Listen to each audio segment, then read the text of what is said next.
Hello, doctors. Let's talk about something that's probably all too familiar: navigating the prior authorization process for Mavyret. It can feel like a lot, right? But with the right preparation, you can help your patients access this breakthrough hepatitis C treatment without unnecessary delays. Whether you're handling this for the first time or just need a quick refresher, I'm here to walk you through it step by step. So, why does Mavyret require prior authorization? Well, Mavyret is a highly effective antiviral treatment that works across multiple genotypes of hepatitis C because it's so specialized, and yes, costly. Insurers want to make sure it's prescribed appropriately. They'll be checking that your patient meets the clinical criteria, that the correct HCV genotype is being targeted, and that the stage of liver disease is documented. They also want to rule out any potential drug interactions. Essentially, it's about balancing patient safety with cost-effectiveness.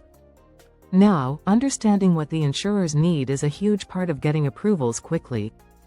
Since Mavyret is classified as a specialty drug, the process can feel a bit more rigorous. Most insurers will ask for things like HCV genotype testing results, evidence of liver fibrosis stage, maybe a FIB-4 score or biopsy results, and your patient's treatment history. If the patient is treatment naive, they'll want an explanation for that, too. Knowing this upfront can save you a lot of back and forth later. So, where do you begin? Let's break it down. The first thing you'll need is complete documentation. This means pulling together everything: HCV genotype results, liver fibrosis assessments, lab results like ALT and AST levels, and any prior treatment history. If your patient hasn't had prior treatment, make sure you include an explanation for that. Next, you'll fill out the prior authorization form. Be thorough here. You'll need to include patient demographics, like their name, date of birth, and insurance details, as well as information about the prescribing physician. Don't forget to specify the dosage for Mavyret and use accurate ICD-10 codes. For chronic hepatitis C, that's usually 𝗤𝗵𝗄𝗏. And, of course, attach all the supporting documents, lab results, imaging, anything that strengthens the case. Once everything is ready, it's time to submit the request. If your insurer has an online portal, that's usually the fastest way to go.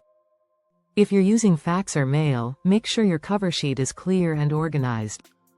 After you submit, don't just wait around. Within 48 hours, follow up to confirm the insurer received the request. If anything is missing, address it quickly to avoid delays. Now, let's talk about what to do if your request gets denied. It's frustrating, but it's not the end of the road. Start by reviewing the denial letter carefully to figure out exactly what went wrong. Then, draft a letter of medical necessity. Address the insurer's concerns directly, provide additional documentation to support your case, and resubmit the appeal. Persistence is key here. Most denials can be overturned with a strong appeal. One thing that can trip people up is coding. Getting the codes right is absolutely essential. For Mavyret, the ICD-10 code for chronic hepatitis C is 𝗤𝗵𝗄𝗏. You might also need CPT codes for any diagnostic or treatment procedures, like liver fibrosis testing. Make sure your documentation is complete and accurate, and be ready to appeal if needed. With a little effort up front, you can make this process much smoother for you and your patients. Of course, prior authorizations can still be time-consuming. That's where Staffingly, Inc. comes in. We specialize in outsourcing prior authorization services, saving practices like yours up to 70% on staffing costs while ensuring approvals are handled quickly and efficiently. Thank you for watching. If you found this helpful, give it a thumbs up and subscribe for more insights on simplifying healthcare processes. See you next time. If you are looking for outsourcing services, schedule a demo today by visiting www.staffingly.com or emailing us at support@staffingly.com or call us on the number 1-800-489-5877.